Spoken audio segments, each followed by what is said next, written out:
My name is Nawoova Sarah Deborah. I am a teacher by profession, and I'm currently a lecturer at National Teachers College, Kaliro, where I teach music to teachers for secondary schools.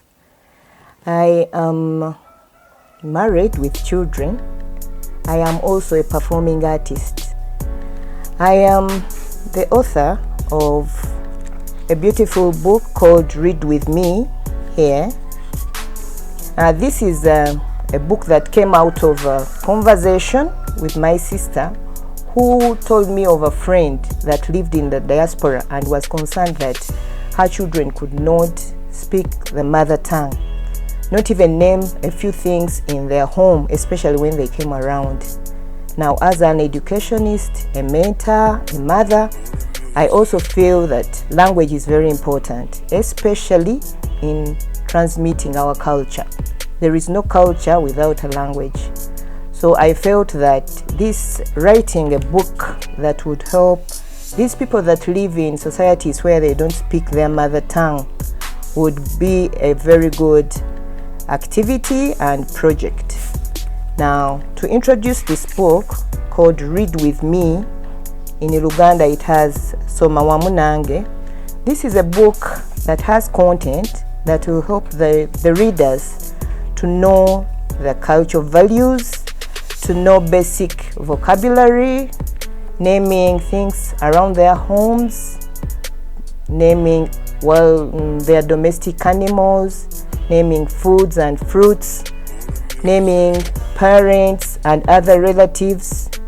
Now, those things that someone is expected to know because they are part of our culture. We are a closed society here, and it is good when people know in their mother tongue how to speak about things around them.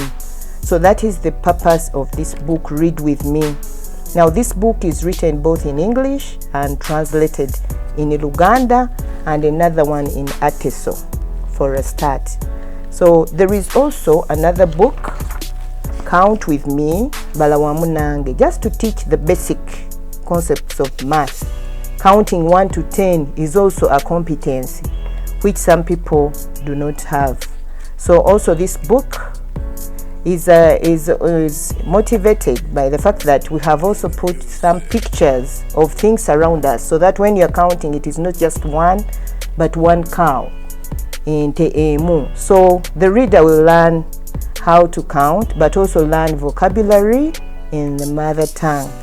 Now, this book, I feel, is going to be beneficial to the society, because people will be able to learn to say the vocabulary of things around them, to also learn their culture, to learn relationships, mother, father, sister, brother, uncle, in their mother tongue, to learn how to name the foods, the things they use in the kitchen, in the bathroom, in the sitting room, how to name the things they use in the bedroom. And I feel that is very important, because these are part and parcel of our livelihood.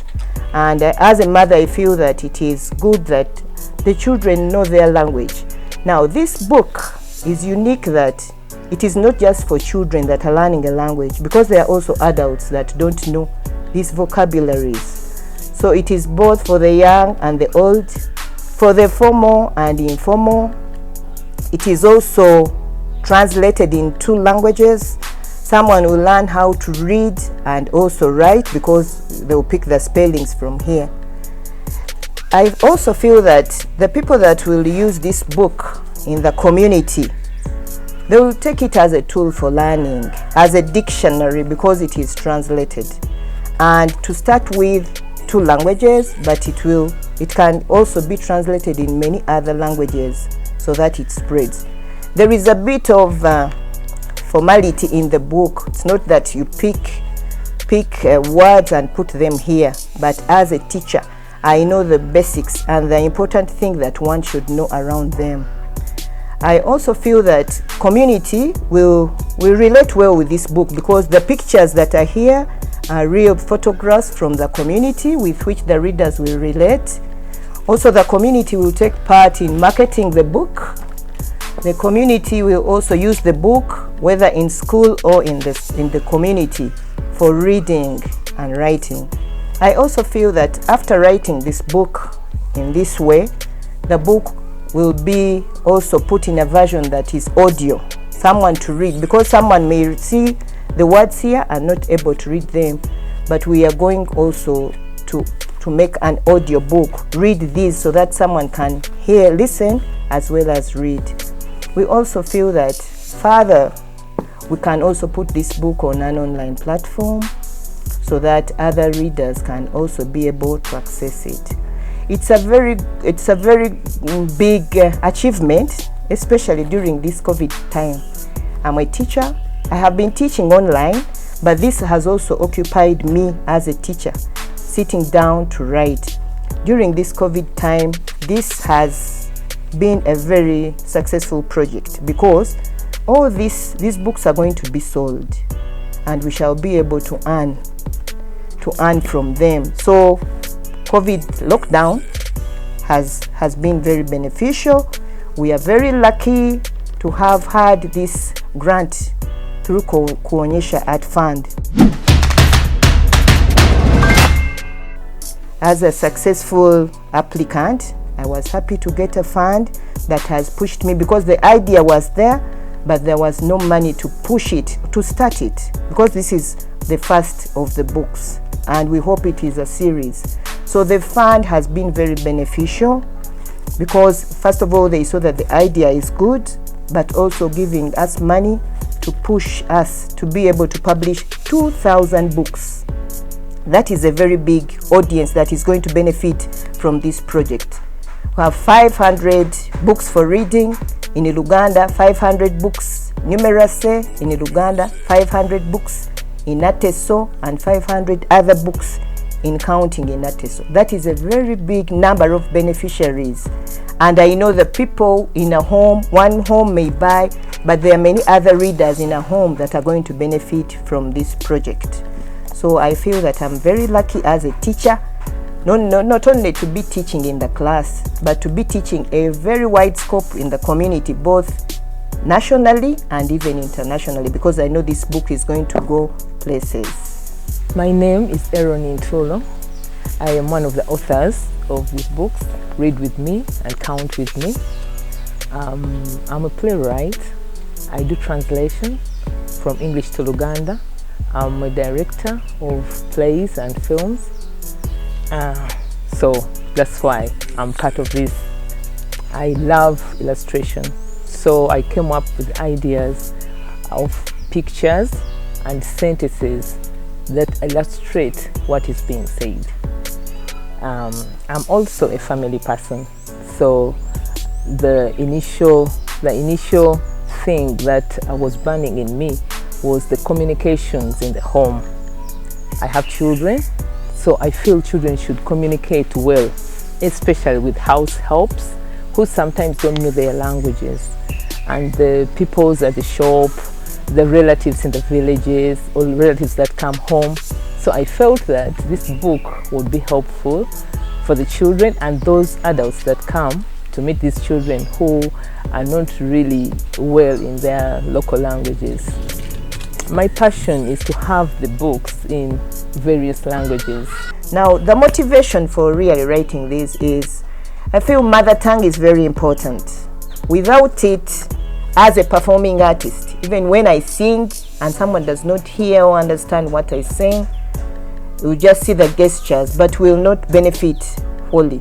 So learning a language, and I'm also a researcher, so I feel that finding interventions to societal problems, because it is a problem that people don't know their mother tongue.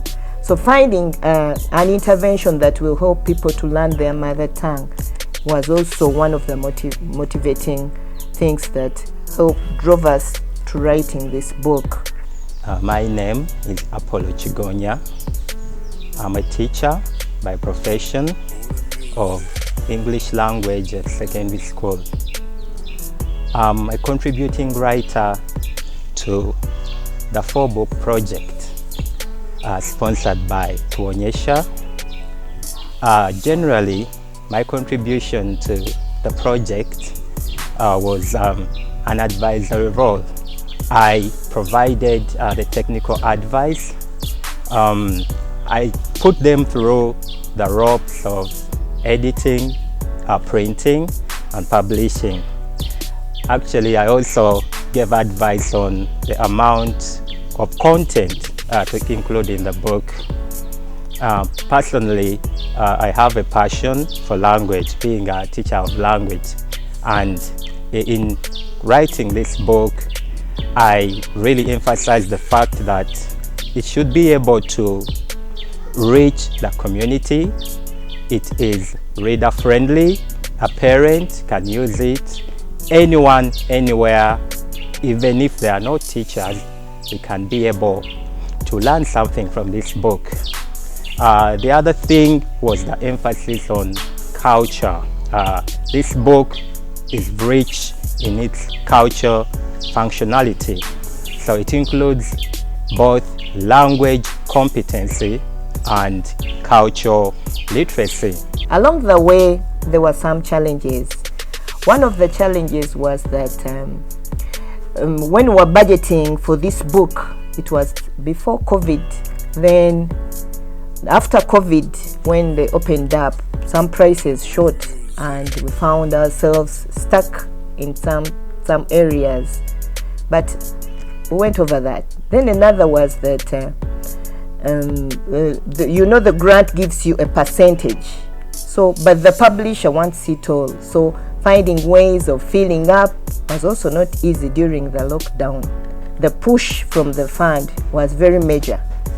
Although we had to look for funds here and there, but the push took us places. And people trusted us and gave us their services even before we paid. And here we are with our 4 books.